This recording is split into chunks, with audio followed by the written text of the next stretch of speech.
திருமண தடைகள் நீக்கும் தீவனூர் பிள்ளையார். இன்னைக்கு நம்ம தீவனூர் பிள்ளையாரை பத்தி தான் பார்க்க போறோம்.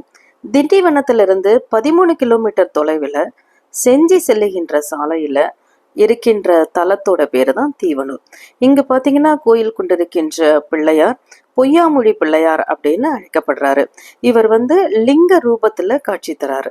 அதனால இவருக்கு கணபதி லிங்கம் அப்படிங்கிற பெயரும் உண்டு. தமிழ்நாட்டுல இருக்கின்ற நிறைய விநாயகர் கோயில்ல இந்த கோயில் மிகவும் சிறப்பானதா இருக்கு. இந்த கோயில் பல நூறு ஆண்டுகளுக்கு முன்பு ஆடு மேய்க்கிற சிறுவன் நெல் குத்தணும் அப்படிங்கிறதுக்காக கல் தேடுறான். அப்போ யானையோட தலை வடிவில் அவனுக்கு ஒரு கல் கிடைக்குது. அது விநாயகருடைய உருவம் போலவே அவனுக்கு தெரியவே அதை விநாயகரா நினைச்சு அவன் பிரதிஷ்டை செஞ்சு வழிபட ஆரம்பிக்கிறான். பால் அபிஷேகம் செய்யும் போதுதான் அந்த லிங்கத்துல படிந்திருக்கின்ற விநாயகருடைய வடிவத்தை அவன் தரிசிக்கிறான். இங்கு விநாயகருக்கு 3 வாகனங்களானது இருக்கு. என்ன அப்படின்னா, லிங்க ரூபத்துல இருக்கிறதுனால நந்தி வாகனமும், அதே மாதிரி அவருடைய வழக்கமான மூஞ்சூர் வாகனமும், 3வதா பாத்தீங்கன்னா யானையோட தலை இருக்கிறதுனால யானையும் 3வது வாகனமா இங்க இருக்கு. இந்த விநாயகர் கோயிலுக்கு பின்புறத்துல பாத்தீங்கன்னா ஒன்றோடு ஒன்று இணைந்த மாதிரி 3 விழுதில்லாத ஆலமரங்கள் இருக்கு. இந்த மரங்கள் தான் இந்த தலத்தினுடைய தல விருட்சமாகவும் இருக்கு. இந்த விழுதில்லா ஆலமரங்கள் 3 இருக்கு இல்லையா, அதனால இதை பிரம்மா, விஷ்ணு, சிவன் அப்படின்னு மக்கள் இந்த ஆலமரத்தை சுற்றி வராங்க. திருமண தடை அப்படி இருக்கிறவங்களும் குழந்தை பாக்கியம் வேண்டுபவர்களும் இந்த மரங்களை சுற்றி வழிபட்டா அவங்களுடைய தடைகளானது நீங்குவதாக மக்கள் நினைக்கின்றார்கள். அதனால என்ன பண்றாங்கன்னா, ஒரு நூல் கண்டு ஒண்ணு வாங்கிட்டு இந்த 3 மரங்களையும் சுத்தி அவங்க வழிபாடு செய்யறாங்க. இந்த தலத்துக்கு நிறைய வரலாறுகள் இருக்கு.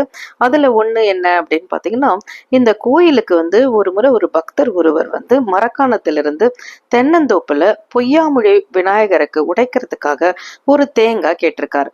அப்ப அங்கிருந்த தோப்புக்காரர் சொல்லியிருக்காரு, பிள்ளையாருக்கு என்ன தேங்காய் கொடுக்காட்டுன்னா அவருக்கு என்ன கொம்பு முளைச்சிடுமா அப்படின்னு அவரு பரிகாசமா செஞ்சிருக்காரு. மறுநாளே பாத்தீங்கன்னா அந்த தோப்பில் இருந்த எல்லா தேங்காய்க்கும் தும்பிக்கை போன்று கொம்பு நிஜமாகவே முளைச்சிடுது. இதனால பயந்து போன தோப்பின் சொந்தக்காரர் என்ன பண்றாரு, இந்த பிள்ளையார்கிட்ட வேண்டி வணங்கி தேங்காயை வழிபாட்டுக்காக கொடுத்தாரு. அதனால இன்னைக்கும் பாத்தீங்கன்னா இந்த கோயில்ல கொம்பு முளைத்த தேங்காயினுடைய குலையானது இங்கு கட்டப்பட்டிருக்கு. அடுத்தது இன்னொரு அதிசயம் என்ன அப்படின்னா, மிளகு வணிகர் ஒருவர் என்ன பண்றாரு, பொதி மாடுகள்ல மிளகு மூட்டைகளை ஏற்றிக்கிட்டு இந்த வழியா சந்தைக்கு போறாரு. அப்ப இந்த கோயிலுடைய நிர்வாகி விநாயகருக்கு பொங்கல் நைவேதனம் செய்யணும், அதுக்கு கொஞ்சம் மிளகு கொடுங்க அப்படின்னு கேட்டிருக்காங்க. அதுக்கு அந்த வணிகர் சொல்லியிருக்காரு, என்னோட மூட்டையில மிளகு இல்ல, எல்லாம் உளுந்துதான் இருக்கு அப்படின்னு சொல்லிட்டு அவர் பொய் சொல்லிட்டு போயிடுறாரு. அதன்படி அவர் அந்த மூட்டைய அவிழ்த்து பார்த்த போது மிளகுக்கு பதில அதுல முழுவதுமா உளுந்துதான் இருக்கு. இத பார்த்தோன்னு அந்த வணிகர் கதறி அழறாரு, இறைவன்ட்ட மன்னிப்பு கேட்கிறாரு. அதுக்கப்புறம் உளுந்தெல்லாம் மிளகாக மாறுகின்றது.